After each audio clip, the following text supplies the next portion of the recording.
Someone's cursing my lord, late night large. Someone's puffling my lord, late night large. Someone's growing my lord, late night large. Oh Lord, late night large.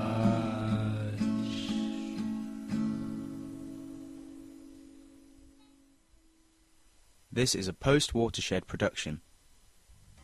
Good evening, Great Britain. Good morning, Australia. This is Late Night Large, particularly adrenaline-charged Late Night Large. Pepped up on pet pills and relentless is me, Aaron Bliss, and often known to expose his extremities in the name of sport is Mike Large. Evening all, how are we? Yeah. If you hadn't guessed from that fantastic intro, Fantastic. tonight's Late Night Large will be on the subject of extreme sports. Extreme. Sports of the extreme nature. Now, Mike, I believe you have a story to tell us because, of course, part of this theme tonight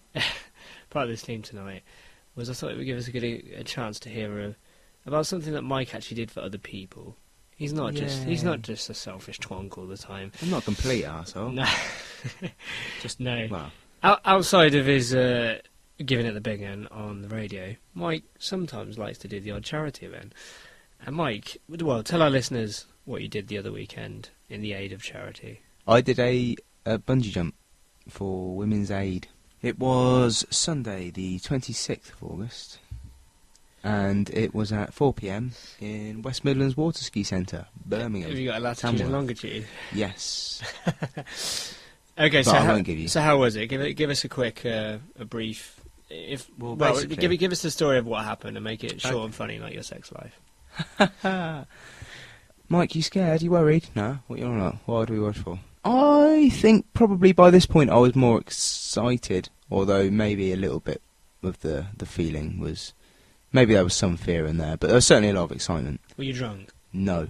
Okay. I probably would have been sick. Going to this tent and say, yeah, I'm here, yeah, Mike Large, blah, blah, blah, blah. How's it going, sweetheart? She was alright. Nice bit of stuff in this tent, so I was like, nice one. Gave me a sheet to fill out, sign, all this, that and the other. Gave it back to her, there you go, done. So, did you do the back? No, sorry, didn't realise there was anything on the back. So, I turn it over, there you are, Just fill this out. What's this then? Just read it, and if you could sign there and there, that'd be great. Well, I wish I'd never turned it over. Let me guess. Was it something like a criminal negligence form saying you had no right to sue them should you die or be paralysed? Yeah, basically it was if you die, it's your own fault. Or if you die, it's not our fault. It's nothing to do with us not tying the other end of the bungee cord. No, okay. Of course, which they might have been tempted to do. They weigh you to see which rope you need. There's 4 different strengths, I guess, of rope. So it's a lot like the gallows then. Yeah, they write your weight in kilograms on your hand, and then the colour according to which rope you need. Fair enough. And then you go and join this queue, but they get you through this gate. They weigh you again, and somehow I'd lost a lot of weight. Oh, I don't want to hear the story behind that. No, there is no story behind it. All I did is queue. And then they put this harness on you, quite uncomfortable around the old groin area, rearranging my massive man package. Sit down at this point, and you kind of, you're there then, you're 5 or 6 people away. Yeah. Watching the last few people go before you, and it's good, it's great, it's fine, I'm feeling good. At that point, I genuinely think I was just more excited than anything else. Okay. You go along a couple more seats, move along after a few more people have gone. Then they tie your ankles together and put the old straps on. Oh, that's a little bit... nice and tight. Then it hits home like, oh, shit, I'm just about to jump off that thing, 160 foot in the air. And you have to kind of shuffle along with your feet because your ankles are tied together. You look like a right knob. A little bit like maybe a puffin. Like a puffin, yeah. Then, before I knew it, I was one away. And I'm waiting. I watched there was a couple going up before me doing a dual bungee jump thing. She was quite fit. Were they having sex on the way down? No, but I would have been banging her on the way down. She was hot. Hopped over to this cage. Puffling, yeah. Yeah, every day I'm puffling. Put me in this cage, sit me down, And there's this bird there and a bloke at the back. And they take you up, and you're blowing around in the wind. It's great. Right. Kind of. Yeah. And she goes through the safety things on the way up, don't do this, do that, and, don't grab me on your way out and all this crap. And she says, just while we're near the top, she has to reach out and grab literally this bar to, like, steady us. She says, when I've steadied us at the top, I'm going to open the gate. As soon as I open the gate, shuffle on over to the edge, put your toes on the edge, and your wrists on the bars either side. And as soon as you're in position, I'm going to count down from 3 quickly. And when I finish counting down, just go. Just go and jump off as if you're going to land on your belly. Okay, yeah, fine. Nice one. And then it was like, ooh, shit, she's going to open that in a minute. I'm just staring at the gate like she's going to fucking open that. Why is she going to open it? And then she opened it. I shuffled to the edge like a puffin. Yeah. And she went 3, 2, 1, go. And I just did. She said, if you don't go then, you won't go. If you don't, if you hesitate, the more you hesitate, the less chance you got of actually doing it. So you flew through the air like the puffin you are. Like the ultimate puffin. But yeah, no, it was really good. The feeling was unreal. Did you get like whiplash? Hell no. Bounced? No, I didn't even realise when I stopped bouncing. But yeah, the feeling was immense. It was. You imagine like the best roller coaster you've been on, and times it by 30, but all in one big burst. Like it was. It was crazy. It's not special. It's not a beautiful or unique radio show. It's the same trite, generic pap as everything else. We are the Fight Club generation, and this is our radio show, and you are our listeners. I believe you've had a death-defying experience yourself. Grow on. Tell us more. A few years back now, on my 23rd birthday, I actually did a skydive. I unfortunately didn't do a charity skydive, the reason being that I realised you actually have to basically earn enough money from sponsorship to pay for the jump before you even earned any money for charity, so I ended up just doing it for myself. But the funny thing was, because I did it on my actual birthday, which is the end of February, the weather's obviously pretty unstable, so I think they told me at the time I booked it, they said, be aware that if the weather's remotely bad, we won't be able to do it. It has to be clear skies. So I got there in the morning. I think it was scheduled for like 11 originally, and it looked like either heavy rain or sleet. So they said, "Oh, the weather's too bad. We're just going to wait for the clouds to clear. If you just sit and wait in here, it's quite a comfortable area. We'll definitely try and get you out this afternoon." Anyway, I think I'd waited there for over 3 hours in the end. It got a bit torturous, but I was like, once you booked it, you got to go through with it. This is the only thing I wanted to do. I was so hyped up for the feeling of like just falling through the sky. So finally, the guy I'm tandeming with, he's either in his late 40s or early 50s. He's got the biggest paunch you've ever seen, literally like a pregnant woman style.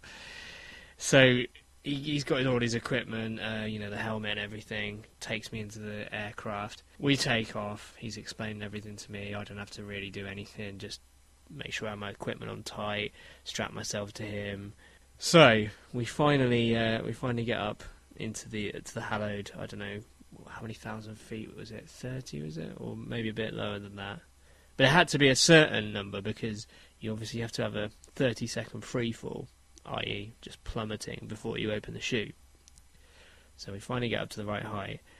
I'm strapped onto this big guy with his paunch. I'm on the front, did I tell you? So he's strapped behind me so I can feel his bloody paunch in my back. We're so high you can see all the shadows that are cast by the old clouds and everything. Finally, I'm looking out past the hatch, and you think at the time, oh my god, I've never, this is something I've never experienced before, what's it going to be like? And you know that feeling, the little flutter in your stomach as you go over a huge bump in the road? Again, times that by about 100. That's the feeling as you gradually let gravity take you outside the hatch and you fall over. And the flutter kind of feels nice, but also a little bit uncomfortable. That was it. And then it got so intense, and I was just rolling and rolling. And for the first 30 seconds, like I say, it's unbelievable, because you're looking down at the ground and you don't believe how fast you're moving, and let me tell you, all you can hear is and you can't really see anything either. You've obviously got protective goggles on, but the wind is furious, like battering up at you. And then finally, he opens the chute, and it's just like it's the calm after the storm, just floating gently down. You're looking at the earth coming up to meet you, all these masses of houses and miles of country around you. And the best thing about it was it had actually started snowing on the way down, so we actually went through snow clouds. Best experience possibly that I've ever had. I'd like to do it regularly, if I'm being honest. No, it certainly But sounds it was good. pretty amazing. I forgot to mention I did actually pack a spare pair of boxer shorts just in case I shat myself. Well, there was that meme going around, wasn't there? That picture of the bungee jumping guy who, for some reason, had worn light coloured trousers, and he's coiling back up. He's on the backswing, and obviously he's completely shat himself, all at the backs of his leg. Lovely. Wonderful. Yeah. So, Mike, we've filled the show so far with our own turgid stories. Let's just do what we normally do and Refer to our sponsor? well, of course. But what are extreme sports? People doing crazy shit. How do you mean crazy? Crazy is in, like, extremely dangerous. So, do you think the key word is danger? Do you think that's what separates it from a traditional sport? I think so. Now, Either extremely dangerous or... I'd probably go along with that. I mean, if we look at... there's a fantastic aphorism from Ernest Hemingway, apparently, relating... Obviously, when... I don't agree with this, by the way. when Ernest Hemingway was around, the world was a very different place. But he actually said there are only 3 sports: bullfighting, motor racing and mountaineering. All the rest are merely games.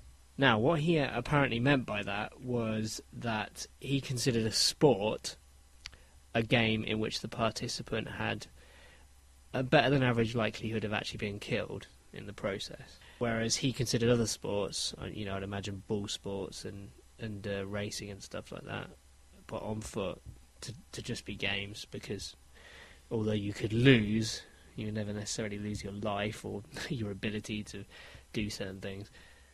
Do you think he had a point at the time? Bearing in mind that it's a completely different world now, there's a hell of a lot of death-defying sports around now. Yeah, I guess I can kind of see the thinking behind it, but I don't necessarily agree with it. Because by that logic, other sports could include Russian roulette. Yeah. If we say he's onto something, how differently would you shape that then? That definition. What makes an extreme sport stand apart from a regular sport is the threat of death. Yeah, but whereas Ernest Hemingway said to even be classified as a sport is... So football's not a sport? Oh, not according to Hemingway. If you to ask the landed gentry why they shot game, what would they say? No, it's the sport. Fox hunting, it's the sport. So there you go. Hunting is a sport, apparently. Yeah, right. Yeah. So I can understand that connection. Yeah, like I said, I don't think our generation understands sport to be that. But no, I can see where he's coming from, but no, he's wrong. Don't ever criticise Ernest Hemingway. Oh, I just did. Anyway. So, Mike, do you have any particular extreme sports that you're fond of? Do I have any other than obviously what we've both been involved in? To be honest, I think all extreme sports are, hats off to the people that do them, because you've either got to be extremely talented, in which case they've put a lot of time and effort into getting to that point. Right, clinically insane. Extremely stupid. Right. Or extremely insane. So there's something extreme about them. Do you know what I mean? If you're going to take part in an extreme sport, certainly on a regular basis, making a living out of it, or do it as a regular hobby, then you yourself could be perhaps defined as a pretty extreme person. Do you think it's a young person sport? Or a young person's sector? I think really most of them kind of need to be, but I wouldn't say it's exclusively for young people. Okay. No, maybe people not at all. with a midlife crisis. Yeah, people going through a midlife crisis. Well, there's no better way of facing the onset of death than by looking it right in the face and sticking your middle finger up. No, exactly, yeah. Get your stinking rat out! It's late night large. Extreme sports rely on the thrill of adrenaline, and the fact that you just keep going past the pain and fear barriers to Pushing your body. derive the ultimate thrill. Isn't that right, Mike? That's what she said. So, Mike, we've got some examples of extreme sports here. We do. Any opinions on some of these? We got all-terrain windsurfing, abseiling, aerobatics, aggressive inline. I'm guessing that's skating. Auto racing, BMX. We should probably say extreme BMX because, of course, anyone can have a BMX and ride up a few slopes. Bodyboarding, bungee jumping, cave diving. Muff diving. Have you ever? Go on. Have you ever seen the film The Descent? Yes. That's about cave diving, isn't it? Yeah. But carry on. Extreme ironing. No, don't laugh. Extreme ironing is a genuine thing. Have you seen them do it? Extreme ironing. Have you seen them do it? I know what it is. This is but this is what I was going to go on to, is the fact that you can... It's good. To me, it's like art. Extreme ironing is art, because great art, what happens is, originally you have the artists who represent the world around them, then you had the artists who manipulated the world around them, and then you have the surrealists, the impressionists, the abstract painters. Well, the abstract painters were the next level, where you try and change it into an alternate reality, or interpret it in a way that's completely devoid of its original sense. Extreme ironing is like that, in that you're taking something which by its nature is mundane and humdrum, and you're just saying, fuck it, this can be ridiculously scary as well, and cool. I think it's great. Indeed, yeah. Taking something completely out of its original context. Awesome. Freestyle scootering, I have no idea what that is, but it sounds fun. Flowboarding, same as above. Hang gliding, a jet ski. Oh my god, I would love to go jet skiing. I would. I really need to do it soon. Kite surfing, longboarding, motocross, mountain biking, again... Extreme. Yeah, probably actually on a mountain. Extreme. Mountain boarding, mountain goating. No, I just made that up. Yeah. Paragliding, paintball. Really? Paintball is an extreme sport. Is there a risk of death? Or serious injury? Yeah. If you're Josh Bruces and you take your helmet off. I remember going paintballing with him. If you're a big enough puffin to take your helmet off. How many times Hats off. does he have to be told, don't take your helmet Hats off off at any to Josh point Bruces. until we all get back to a certain area. Brilliant. And he gets shot and just takes his helmet off. What a flare.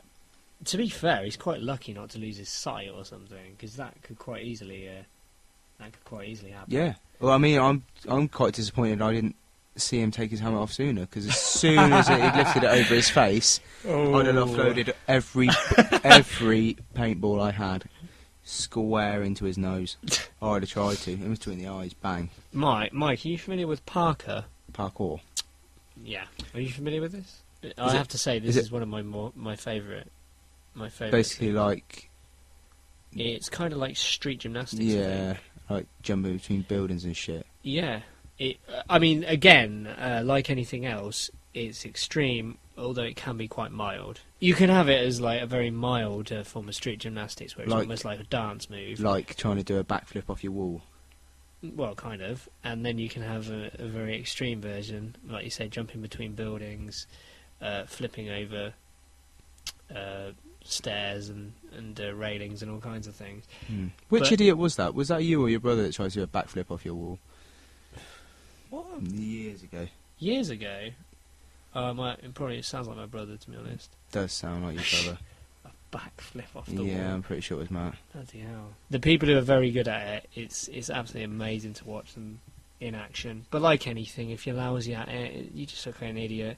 But you look like a very funny idiot, because you're likely to really, really hurt yourself in the same way as skaters do when they, try and jump railings or whatever. Awesome. Sandboarding. Do you know I've been sandboarding? Have you? Yeah. Any good? It's fantastic. When I went on the tour up through the west side of Australia, one of the things we got to try was sandboarding. We went to this kind of small desert area, and there was this massive sand dune. It must have gone up like 30 feet. We climbed to the top of that. It's very, very tiring and difficult to climb on top of a sand dune.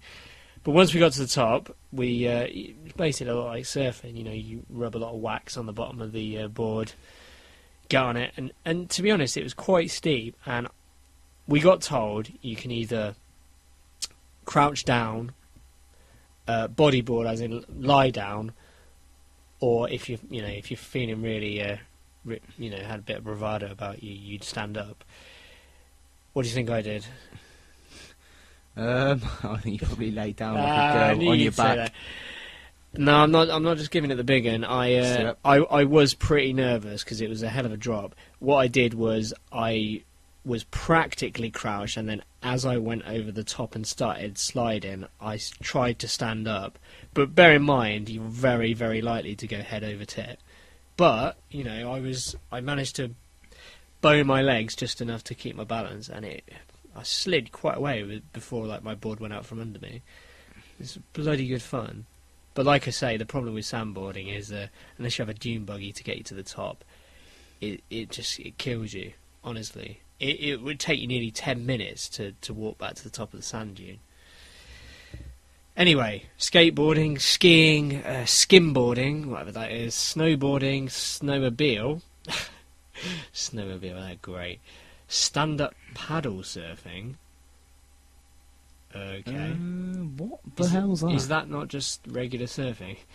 Right. Surfing, wakeboarding, water ride. So I'm assuming that's flume or something, or on your belly along a long. I guess. Stretch. Or banana boats and stuff. Not really extreme, is it though? No. It's not really extreme if you can't take your head off. Neither's going on a bloody log flume. Log yeah. flume. True. Wave ski. Okay. Wheelie. Wheelie and windsurfing. Hang on, gotta find out what wheelie means. Oh, they mean literally pulling a wheelie. Oh, okay. I thought that was some weird new sport. Comes off the ground due to extreme torque being applied to the rear or wheels. That's very good. Yeah, I'm fairly sure they mean wheelies on motorised vehicles, especially ones that could result in serious injury, i.e. a motorcycle. Although it's got a tractor attempted to pull a wheelie here, it's quite interesting. Successfully. To be fair, that is pretty extreme. Yeah. Because I think I've tried to pull a wheelie on my bike before. I've kind of half managed it, but if it goes wrong, you're pretty fucked. I can wheelie for a few metres. Oh really? Yeah, not much well, further. seeing is believing, Mike. If I see the video, then it happened. I mean, it seems like there's a lot missing.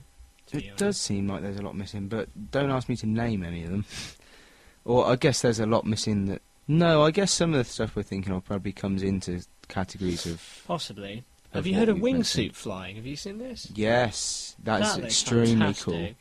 They get really quick as well, and when they do extreme, they do it in... synchronised and stuff like that. Yeah, little patterns. But they do it off high buildings and stuff, and try and get as close to buildings as they can, and things like that, and bridges, just swoop underneath them and things like. It's pretty extreme, the stuff they do.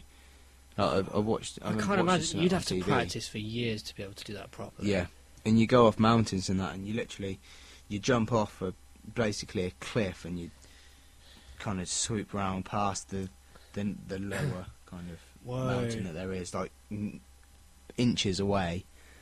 I think the idea is they try and get as close as possible, when they do it off. Wow. Stuff like Have you heard of cliff diving actually? Diving off cliffs? Yeah. Because I don't think that was in the list, but... Is it not? No, somebody told me... hang on, let me have a look. Somebody told me the other week, somebody who lived in... that was cave diving. Yeah. Somebody told me the other week, someone who lived in Ireland, because it happens in Ireland, they were at the event, the cliff diving, and I saw it in the newspaper. They jump off, obviously, the face of a cliff, but they go through... you go through a man-made, fissure in the rock, and dive into, I think, water. Jesus. Yeah, so it takes some balls to do it. If you fucking miss... Well, yeah. Like I say, it's not tiny, but, if you're jumping off a cliff, you still have to be pretty certain that you're going to hit that area. You've got to be pretty precise as well. I mean, So yeah, I mean, you takes a lot jump of an guts. inch further at the top, that probably converts to 2 or 3 meters Oh, God, by the yeah. time you. Yeah, so I mean that takes nerves of steel, I would suggest. Extreme sports. Now, like most things, their origins were humble. As I've said before, like Top Dollar said, not that Top Dollar, the one in the Crow, said, a man has an idea, attracts others like-minded, the idea expands, the idea becomes an institution. What was the idea? Now, I'm pretty sure Deep, man. It's deep. Hella deep. I'm pretty sure we all realise that extreme sports... deep. Yeah, go on. Shut up. I'm pretty said. sure extreme sports came about, like I say, through angry, disgruntled youths rebelling against authority and the society around them. People just pushing the limits. Exactly, pushing their limits for the thrill and to kind of strike out the world. Probably thought, yeah, this is good, but imagine if we did this like this. Yeah, I'd imagine probably a few of them were just showing off to girls. Probably. Because, to be honest, let's face it, other than money, that's probably the main thing that motivates most men. Yeah, their on penis. their choice of, well, you either do things to earn a lot of money or to attract women, and usually one follows the other anyway. Yeah. I was thinking... Oh, God. Anyway, No, sorry, go I on. was thinking... Basically, it's now, it's gone from those humble beginnings, and now it's like a massive cash cow. Really, It is isn't it? massive. You have the X Games. Yeah. And They're fun to watch. obviously all sponsored by energy drinks, probably. Monster, Red Bull, I believe. Relentless Monster, yeah. Yeah. Which makes sense, obviously the brand tie-in, you don't have to be a genius to figure that one out. Get the heart racing, it's all the same. It's all gravy. Indeed. What do you think of that? Is that a good thing or a bad thing? I think it's a good thing. I can't see why it would be anything other than a good thing. I guess so.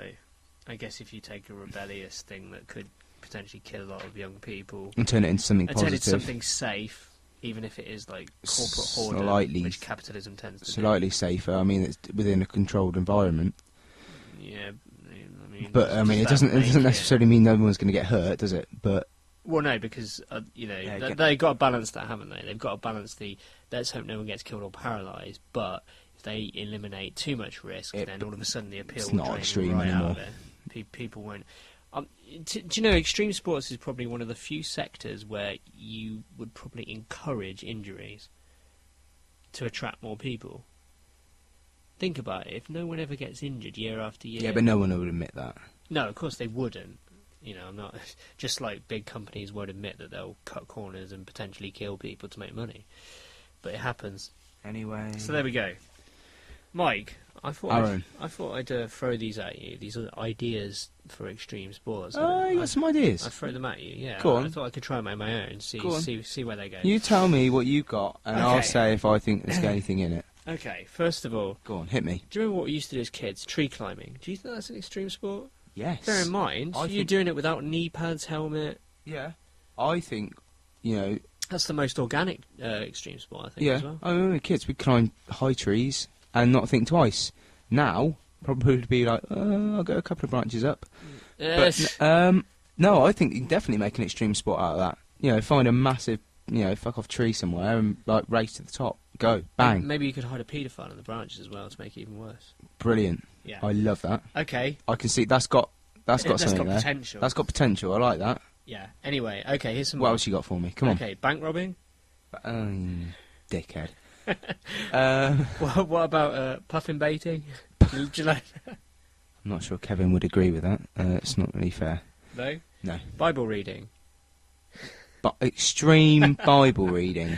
What I mean I'd is... love to see it done if you could, like Okay. extreme ironing, I suppose. Let me give you an example. Read the Bible upside down, hanging No, hang on. 30,000 feet What I in the mean air. is we Go live on. in a pretty atheistic society. In fact, thanks to people like Richard Dawkins, people are getting more militant about it and very angry at religion.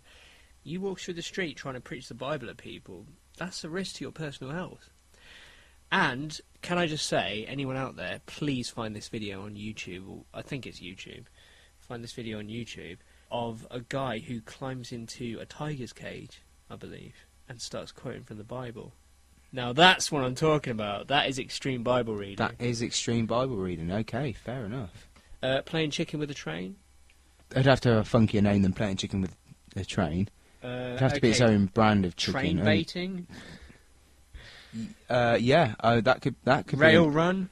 that is or would be an extreme rail run. That would be an extreme sport, and unfortunately, due to the nature of people, I could see a lot of people watching it. Probably, yeah. But I don't think it'd ever get sanctioned as an official sport, really, would it? Okay, what about... okay, I've got some more. Drug dealing? And again, twat. Car surfing. Car surfing? You know what I'm talking about. I'm hearing you. Your friends drive in, you climb out the sunroof or out one of the windows, and obviously if you're a pussy, you lay down on the top, clinging onto the windows. If you're a real hardcore, you stand up on the car. You get them to go 50, 60 mile an hour, and you just brace yourself against the wind. Yeah, decent. I like it, but Yeah, I don't... Until a low bridge comes along. Yeah, I can't see it ever being sanctioned as a sport, but... Especially on the M1. People would watch it. People would watch it. Okay. Knock and run?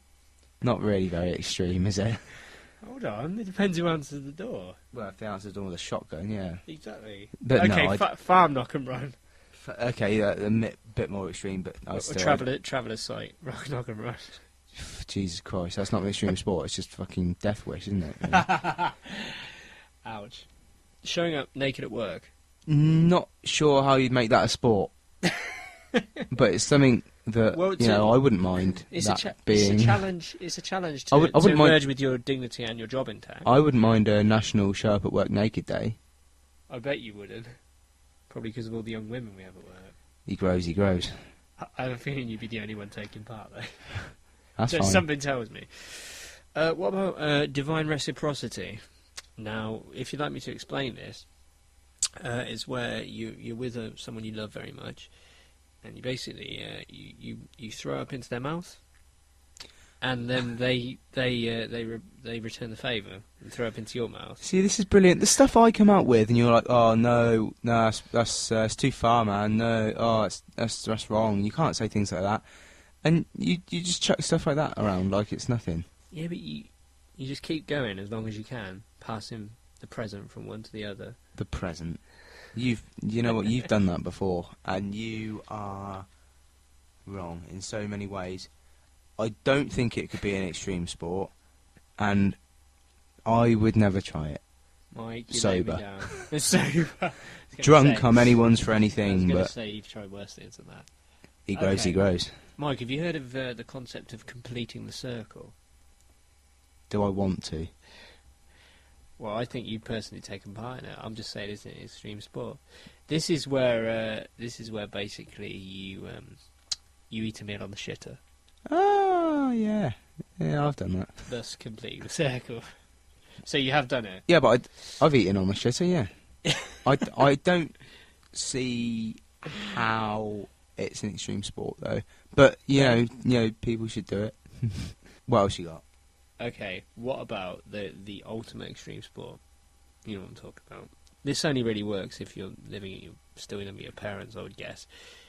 It's where it's the ultimate extreme sport.